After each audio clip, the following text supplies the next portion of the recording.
Delhi runs dry, a city parched. Yo, Delhi is thirsty, fam, like really thirsty. We're talking about a water crisis so real, it's got the whole city sweating more than usual. And it's not just the heat though, that's brutal too. Imagine this, taps run dry, buckets are empty, and people are scrambling for every drop. That's the reality in parts of Delhi, and it's messed up. See, Delhi's always had its water woes, but lately it's been off the charts. The population's booming, demand's skyrocketing, and the supply, nowhere near enough. Add to that, climate change is throwing shade with these killer heat waves. It's like the universe is playing a cruel joke, cranking up the thermostat while the city's water supply dwindles. Not cool, universe, not cool. Now this ain't just some abstract problem, okay? This is about real people, families struggling to get through the day without their basic necessity, water. We're talking about kids who can't go to school because they're busy fetching water from miles away. We're talking about businesses shutting down, livelihoods lost. It's a whole domino effect, and it's hitting Delhi hard. The situation is dire, no doubt, but amidst the crisis, there's a glimmer of hope. People are stepping up, leaders are taking charge, and the fight for water is on. Alright, let's talk about Atishi. She's like the Wonder Woman of Delhi's water crisis, stepping up to fight for the people. As a prominent leader, she's taken on the challenge head on, and she's not afraid to get her hands dirty, literally. Remember those hunger strikes Gandhi was famous for? Yeah, Atishi went there.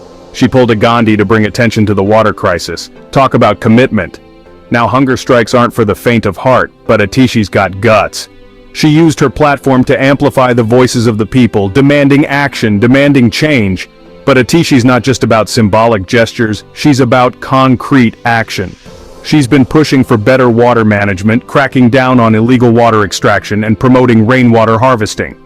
She's even got plans to revive dying lakes and improve the city's water infrastructure. Basically, she's on it. Now, whether her efforts will be enough, only time will tell. Delhi's water crisis is a complex beast, tangled up in politics, bureaucracy, and years of neglect. But one thing's for sure, Atishi's giving it her all, and that's gotta count for something. Let's be real, folks. This water crisis ain't just about numbers and statistics. It's about people's lives. It's about the mom who spends hours every day waiting in line just to get a few buckets of water for her family. It's about the kids who are falling sick because they're drinking contaminated water. It's about the elderly who are struggling to cope in the sweltering heat without proper access to water. The impact of this crisis is felt most acutely by the most vulnerable, the poor, the marginalized, the ones who don't have the luxury of buying bottled water or installing fancy filtration systems. They're the ones bearing the brunt of this crisis, and it's heartbreaking. Imagine this. You're a street vendor trying to make a living selling chai or snacks, but with the water shortage, you're forced to close shop because you can't even wash your utensils. Or you're a construction worker, toiling away in the heat, but you can't even find clean water to quench your thirst. It's a daily struggle for survival. The water crisis is robbing people of their dignity, their health, and their livelihoods. It's creating a ripple effect of suffering that's touching every corner of the city. And it's a stark reminder that access to clean water is not a privilege, it's a fundamental human right. Okay, so the situation is messed up. We get it. But what's being done about it? Well, it's not all doom and gloom, folks. There are people out there working hard to find solutions, to turn the tide on this water crisis. And it's not just the government, although they have a big role to play, obviously. Tech innovators, for instance, are stepping up with some pretty cool ideas. Think smart water ATMs that dispense clean, affordable water using IoT technology. Or how about rainwater harvesting systems that are being installed in homes and communities to capture every precious drop? Yeah, science. Then there are the NGOs and community groups working tirelessly on the ground.